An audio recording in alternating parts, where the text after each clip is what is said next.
बिस्मिल्लाहिर्रहमानिर्रहीम। अल्लाहुम्मा सल्लि अला मुहम्मदिन व अला आलि मुहम्मदिन कमा सल्लैता अला इब्राहीम व अला आलि इब्राहीम इन्नका हमीदुम मजीद। अल्लाहुम्मा बारिक अला मुहम्मदिन व अला आलि मुहम्मदिन कमा बारकता अला इब्राहीम व अला आलि इब्राहीम इन्नका हमीदुम मजीद। अस्सलाम वालेकुम तमाम ख़वातीन हज़रात और मेरे अज़ीज़ तलबा तलबात। PMA 147 लॉन्ग कोर्स की जो रजिस्ट्रेशन है ये स्टार्ट हो चुकी है और इस सिलसिले में इस वीडियो में आपको कुछ मालूमात दी जाएंगी। लेक्चर को शुरू से लेकर अंत तक ज़रूर देखिएगा, बहुत ज़्यादा आपको फ़ायदा पहुंचेगा। जिन स्टूडेंट ने अभी तक नोट्स नहीं मंगवाए मेरे से इनिशियल टेस्ट के PMA 147 के, इस नंबर पे मेरे से पर्सनल रब्ता करके नोट्स मंगवा सकते हैं 032391619161 पे। इसके अलावा ISSB के जो नोट्स हैं वो भी आप साथ ही मंगवा लीजिए। PMA 146 long course training duration इसकी 2 साल है। 1 मई 2021 तक आपकी जो एज है, अगर आप इंटरमीडिएट यानी कि FSC, FA, FCS, ICS या डिप्लोमा की बुनियाद पे जो इंटरमीडिएट के बराबर है, इंटर के बराबर आपका डिप्लोमा है, अप्लाई कर रहे हैं तो आपकी एज 1 मई 2021 तक 17 साल से 22 साल तक होनी चाहिए।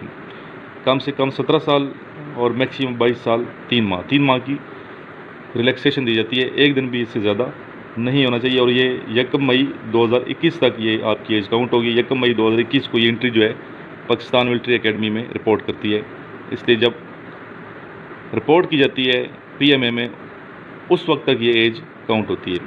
अगर आप इंटर की बुनियाद पे अप्लाई कर रहे हैं तो आपकी एज 17 से 22 साल।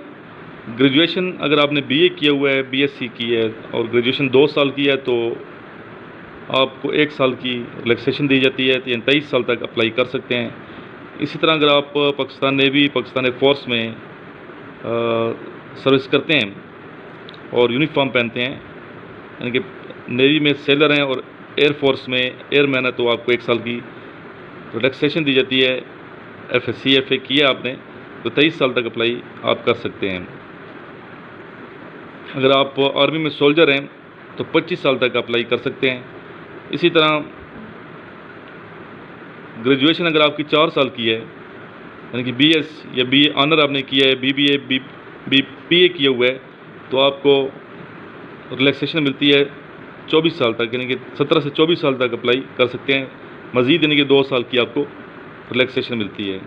सर्विंग आर्मी सोल्जर हैं तो 3 साल की रिलैक्सेशन मिलती है, 17 से 25 साल तक अप्लाई कर सकते हैं। इस तरह अगर आपके मार्क्स कम है 60% से और आप सोल्जर हैं तो 50% वाला भी अप्लाई कर सकते हैं, वरना 60% ज़रूरी है। और कुछ इलाके ऐसे हैं जिसमें 55% अलाउ है। अगर आपने इंटर में 55% नंबर लिए हैं, उन एरियाज़ की डिटेल मैंने अलग वीडियो में आपको बताइए, आप उस वीडियो को देख लें। आर्मी ज्वाइन करने का हर मुमकिन तरीका, तो आपको काफ़ी मालूमात मिल जाएंगी।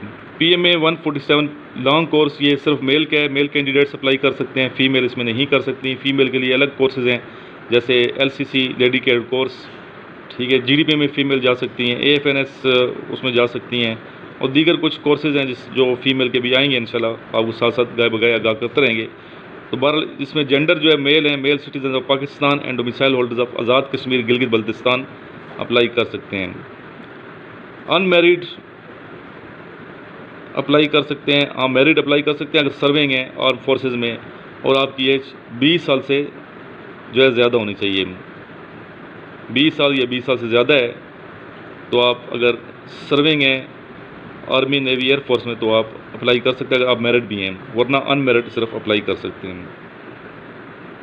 जहाँ तक इसकी एजुकेशन का ताल्लुक है, मैंने बता दिया 60% मार्क्स FA, FSC या इसके बराबर कोई आपके पास सनत है, ठीक है। इसी तरह candidates who secure 60% marks are in BA, BSc, BA, BSc honours and BPA with 50% marks in FA, FSC are eligible for PMA long course. अगर आप ने FA, FSC में 50% मार्क्स लिए हैं लेकिन साथ आपने ग्रेजुएशन की है और उसमें 60% नंबर लिए हैं तो आप अप्लाई कर सकते हैं PMA लॉन्ग कोर्स 147 में। Relaxation FA, FSC 55% marks for candidates from specified areas with domicile. कुछ स्पेसिफाइड एरियाज़ हैं, अगर वहीं से आपने FA/FSC की और डोमिसाइल भी आपका उधर है तो उधर का है, जैसे वज़ीरिस्तान हो गया, ठीक है, गिलगित बल्तिस्तान हो गया, इस तरह जो भी एजेंसीज थी पहले और ट्राइबल डिस्ट्रिक्ट बन चुके हैं, वहीं से अगर आपने FA/FSC की और डोमिसाइल भी आपका वहीं का है तो आप 55% नंबर पे भी अप्लाई कर सकते हैं, एलिजिबल हैं। और रजिस्ट्रेशन की यानी कि अप्लाई करने की लास्ट डेट जो है वो 6 नवंबर 2020 है और 5 अक्टूबर से ये रजिस्ट्रेशन स्टार्ट हो चुकी है। अगर आपकी प्रिपरेशन अच्छी है तो आप रजिस्ट्रेशन करवाएं, अगर आपकी प्रिपरेशन सही नहीं है तो आप अब ये रजिस्ट्रेशन मत करवाएं, लास्ट में करवाएं या मिड में करवाएं। तो 6 नवंबर 2020 तक आप रजिस्ट्रेशन करवा सकते हैं और जो आपको आईडी मिलेगी उसको सेव कीजिएगा, उसकी स्लिप निकाल लीजिएगा, बाद में आपको दुश्वारी का सामना नहीं करना पड़ेगा। रजिस्ट्रेशन आप ऑनलाइन भी करवा सकते हैं www.joinparkarmy.gov.pk पे जाके, या फिर आप मैनुअल तरीके से यानी कि सिलेक्शन सेंटर पे जाके अपनी रजिस्ट्रेशन करवा सकते हैं। डॉक्यूमेंट्स आपने ले जाने हैं साथ। मज़ीद अगर किसी किस्म का डाउट है, शक है, कोई क्वेश्चन है तो इस नंबर पे आप मुझे कॉल कर सकते हैं 0323 91 61 961 03239161 इस पर व्हाट्सएप भी कर सकते हैं और व्हाट्सएप ज़रूर कीजिए, अपना नाम शहर का नाम लिख के, ताकि आपको मैं अपने व्हाट्सएप ग्रुप का लिंक सेंड करूं।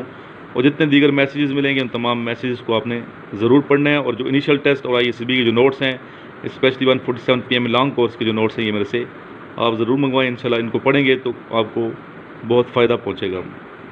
आज आप स्टूडेंट्स की डिस्कशन और लेक्चरेट जिस उन्वान पे मुलाज़ा करेंगे वो उन्वान है कि आर्मेनिया और अज़रबैजान के ताल्लुकात, जंग और जंग की क्या वजूहत हैं, इस पे स्टूडेंट ने अपने ख़यालात का इज़हार किया है।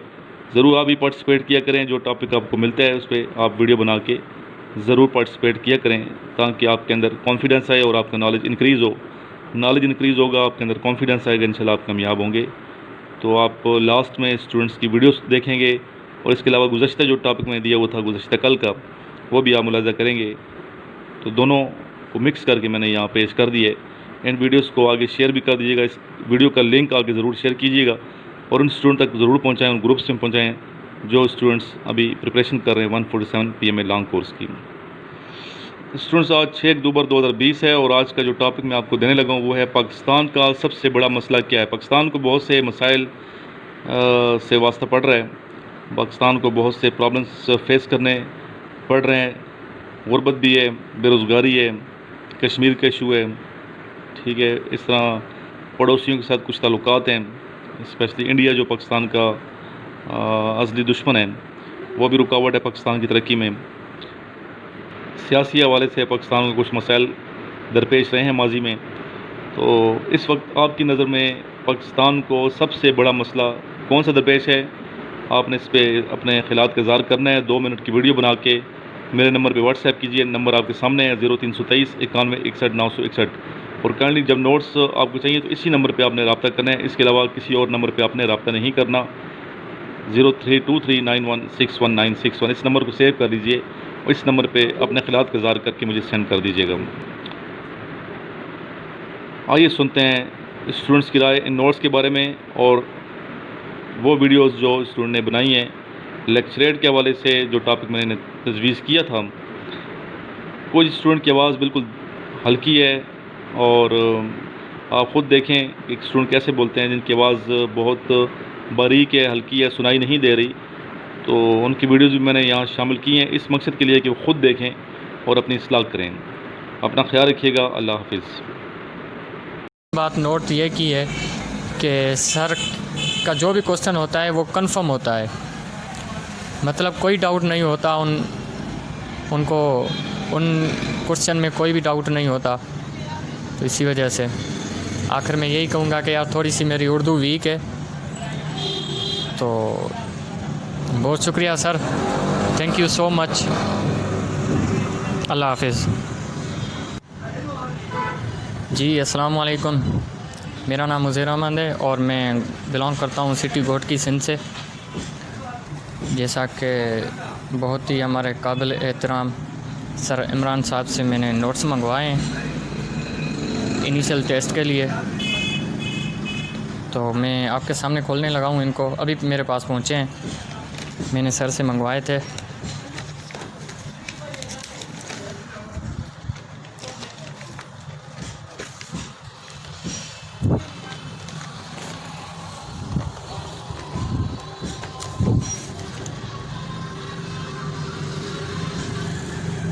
आपके सामने मैंने खोला है कोरियर। ये मेरे ख्याल में सर की एकेडमी वगैरह के बारे में लिखा हुआ है। ये notes, initial notes of sir Imran. ये नीचे वाला सर का नंबर है। आप इस नंबर पे रब्ता करके सर से नोट्स मंगवा सकते हैं, ISSB के नोट्स और इनिशियल टेस्ट के भी।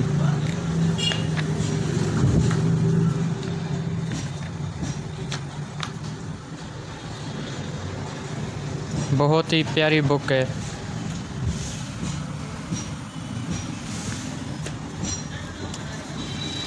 देखें सर ने कितनी मेहनत की है और दिल से मेहनत की है। तो हमें भी चाहिए कि हम भी दिल से मेहनत करके सर का अपना नाम भी रोशन करें, सर का भी नाम रोशन करें। देखें आपके सामने सर ने कितनी मेहनत की है, माशाल्लाह। सर हमारे लिए ही मेहनत करते हैं, तो हमें भी चाहिए सर की हौसला अफजाई करें।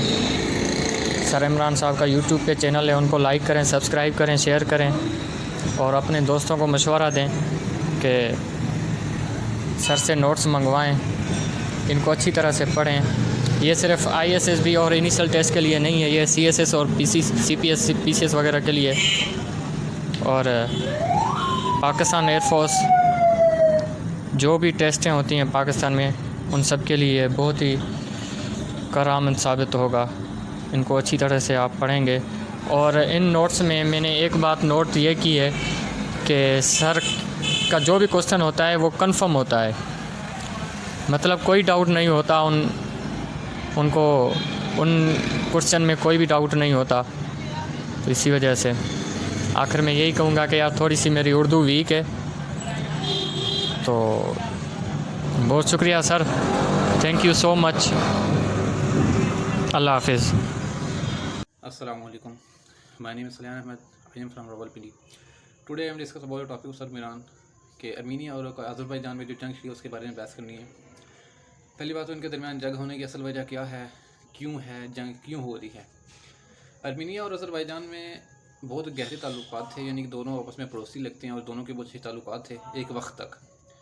इन दोनों ममालिक में अभी 15 जुलाई 2020 में सीमस सोरी का एक मनसूबा हुआ जिसमें 16 लोगों की मौत हुई।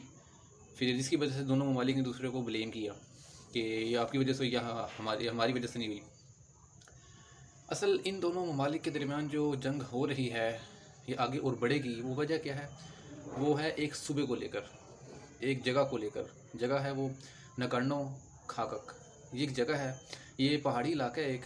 तो इसमें तकरीबन 90% जो है अर्मीनिया की आवाम रहती है। अब अर्मीनिया से ताल्लुक़ रखने वाली आवाम रहती है, बाकी 10% जो है अज़रबैजान की आवाम रहती है। अगर वैसे देखा जाए तो ज़्यादा हक़ जो है ना वो अर्मीनिया का है इस इलाके पर। लेकिन अब दोनों ममालिक के दरमियान ये बात है कि जिसके पास ही पहाड़ी इलाका होगा वो उसकी ज़्यादा स्ट्रॉन्गेस्ट होगी, वो बैटल करने में ज़्यादा आगे होगा। क्योंकि एक जिस जगह पहाड़ी इलाका हो ना और उस जगह पे एक फ़ौज खड़ी हो तो वो ज़्यादा इंप्रेशन पर ज़्यादा बेटर देन होता है। तो अब दोनों में इस वजह से जंग छिड़ी है।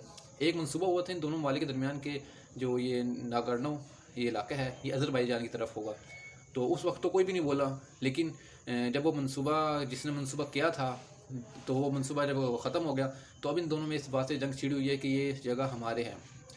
तो अगर इंसाफ के नज़र से देखा जाए तो अर्मीनिया में बहुत 90% जो आवाम रहती है अर्मीनिया की ताल्लुक़ रखने वाली, वो उन्होंने भी इस बात की दिल दिए कि हम अर्मीनिया के साथ ताल्लुक़ हमारा जोड़ा जाए, ना कि अज़रबैजान के साथ जोड़ा जाए। देखा जाए तो अर्मीनिया का ताल्लुक़ उससे नागर्नो के साथ जुड़ना चाहिए, लेकिन वो अज़रबैजान के साथ है, जिस वजह से इन दोनों में जंग हो रही है। 2016 में तो हुई थी इनकी, हल्की फुल्की हुई थी। अब 2020 में अच्छी खासी हुई है, हर तरफ शेलिंग हो रही है, तोपों से शेलिंग की जा रही है। तो ये बहुत ख़तरनाक बात है। अब देखा जाए तो पाकिस्तान और इंडिया और भी जो ममालिक के आसपास रशियन, तुर्की, तो सब मिलकर इनको समझा देंगे जंग नहीं करनी चाहिए। लेकिन अब जो एक इलाका है जिसकी वजह से जंग हुई रही है वो जब तक नहीं फाइनल फैसला होगा तब तक वो जंग चलती रहेगी। तो according to my point of view कि वो जो इलाका है वो अर्मीनिया को मिलना चाहिए, क्योंकि 90% आवाम उधर है तो उनको मिलना चाहिए। अल्लाह हाफिज़। Bismillahirrahmanirrahim, starting with the great name of Allah, who is the most merciful and mighty. Ladies and gentlemen, today my topic is what is the reason of fighting between Azerbaijan and Armenia. There are fight going between Armenia and Azerbaijan, and there are some solid reason of this fight between these two countries, Armenia and Azerbaijan. Ladies and gentlemen, जब Soviet union टूटा नहीं था तो उस वक़्त ये Azerbaijan और ये कंट्रीज़ नहीं थी, क्योंकि ये सारी सोवियत यूनियन का इलाका था। जब सोवियत यूनियन टूटा तो फिर ये अज़रबैजान और किर्गिस्तान ये सारे कंट्रीज़ बन गए। सोवियत यूनियन जब टूटा नहीं था तो एक इलाका था नगानो कराबाग, और ये इलाका यहाँ पर ज़्यादा अर्मीनियाई नस्ल के लोग रहते थे। जब अज़रबैजान बन गया तो इस इलाके पर अज़रबैजान के बादशाह हुकूमत करते थे और ज़्यादातर लोग अर्मीनियाई नस्ल के थे। तो वहाँ के लोकल पार्लियामेंट ने ये फ़ैसला किया कि ये इलाका अर्मीनियाई नस्ल के लोगों को दिया जाएगा, वो इसका कंट्रोल संभालेंगे और उनको सपोर्ट अर्मीनिया की तरफ से मिलेगी और ये इलाका समझा जाएगा अज़रबैजान का, मगर हुकूमत अर्मीनियाई नस्ल के लोग करेंगे। और इस पर जो है ना अज़रबैजान और अर्मीनिया के दरमियान जंगी हुई 80 और 82 की दहाई में भी, मगर कोई एग्रीमेंट पर ये नहीं पहुंच सकी। सीज़ फायर लाइन की खिलाफवर्जी होती रही। फिर सीज़ फायर लाइन एग्रीमेंट भी हुआ, मगर उससे भी कुछ फ़ायदा नहीं हुआ और उनके दरमियान ये झड़प इसी तरह चलती रही। फिर अभी दोबारा ये झड़प यहाँ पर शुरू हो गई और आर्मीनिया ने अज़रबैजान के हेलीकॉप्टर को गिराया। फिर दूसरे ही दिन तुर्की ने अज़रबैजान के लिए सपोर्ट का ऐलान किया और F-16 के ज़रिए आर्मीनिया के Su-25 को गिरा दिया और इसी तरह ये झड़प अभी जारी है। और अभी कल ही मैंने न्यूज़ में देखा कि अज़रबैजान ने कुछ इलाके अपने वापस ले लिए, जैसे मदागिस और जिब्राइल। इस इलाकों पर अपने परचम लहरा दिए और आर्मीनिया को नेस्तनाबूद कर दिया। कुछ इलाकों को अभी घेर दिया और आगे भी इंशाल्लाह उम्मीद है कि अज़रबैजान अपने इलाकों को वापस ले लेगा। और हम पाकिस्तान भी आर्मीनिया को अभी तक हमने तस्लीम नहीं किया, क्योंकि वो इसराइल के नस्ल के लोग हैं और उसको सपोर्ट करते हैं। और अगर देखें तो अभी आर्मीनिया को सपोर्ट रशिया और इसराइल की तरफ से मिल रही है और अज़रबैजान को तो टर्की और पाकिस्तान की तरफ से सपोर्ट मिल रही है और पाकिस्तान ने कहा है कि हम अज़रबैजान के साथ खड़े हैं। लेडीज़ एंड जेंटलमैन, अभी आर्मीनिया ने कहा कि हम रशिया की तरफ जाएंगे, उनसे सपोर्ट मांगेंगे। उनका अपना एक ऑर्गेनाइजेशन है CSTO के नाम से, कास्टो।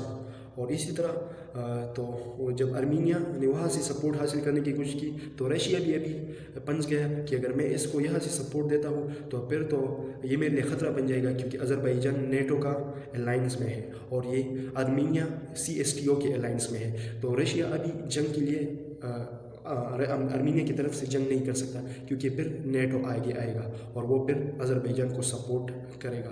तो इसलिए रशिया कोई ख़ास स्टेप नहीं ले पाएगा।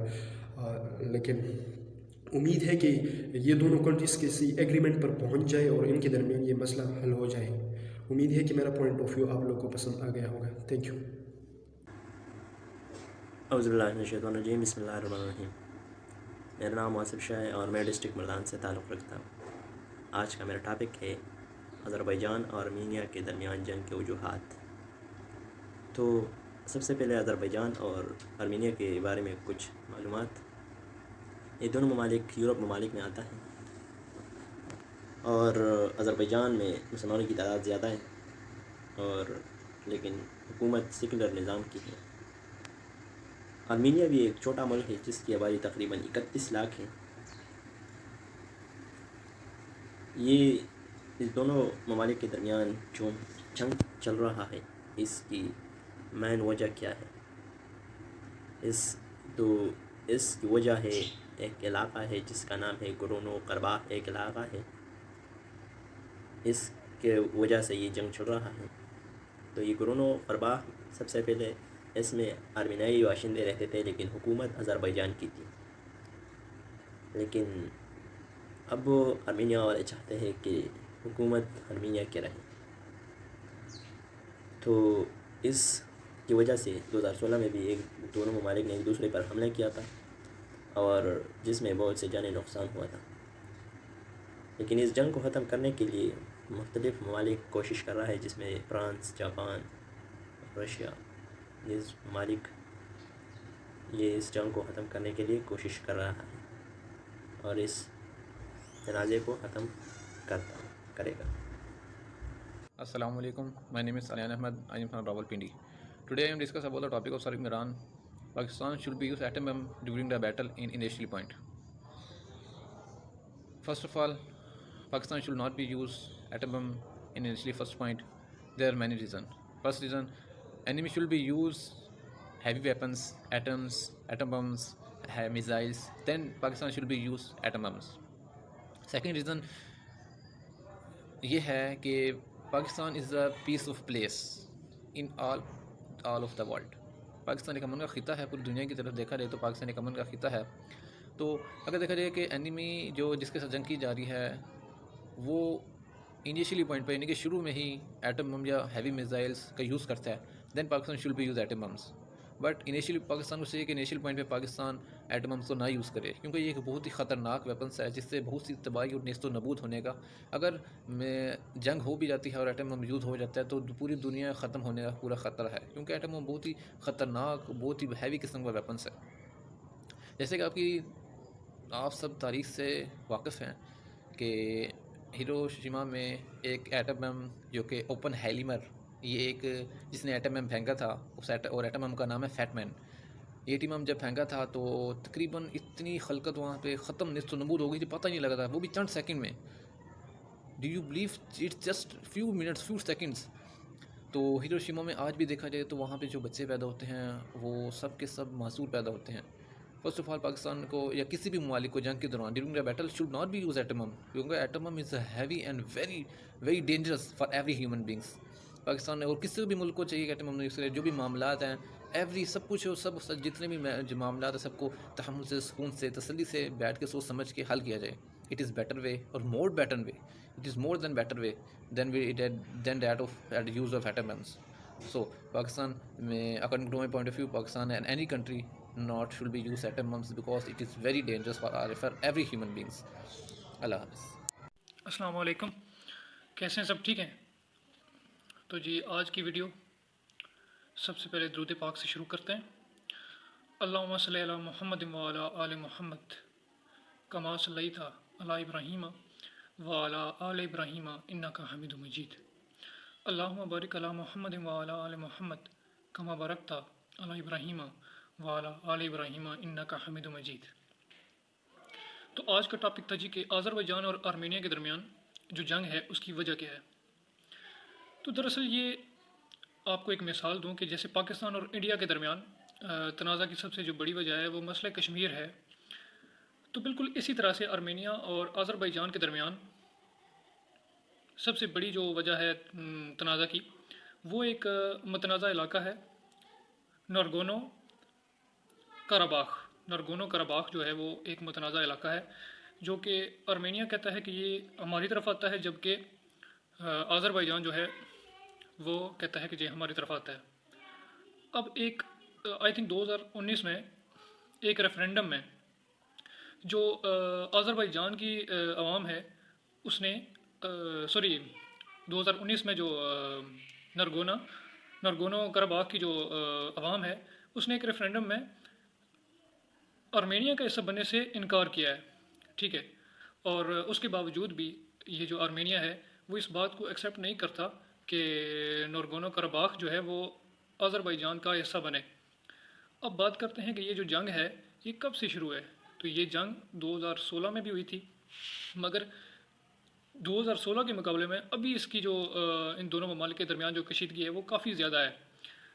2016 में भी इनके दरमियान काफ़ी कशीदगी हुई, मगर जो अब कशीदगी हुई है संडे से ये बहुत ज़्यादा है।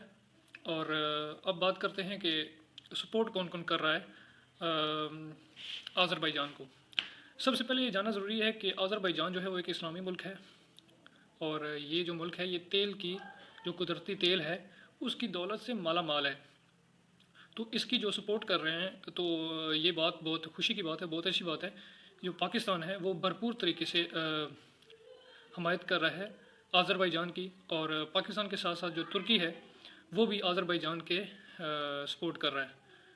तो ये आज की वीडियो थी, उम्मीद करता हूँ आपको पसंद आई होगी। अल्लाह हाफिज़।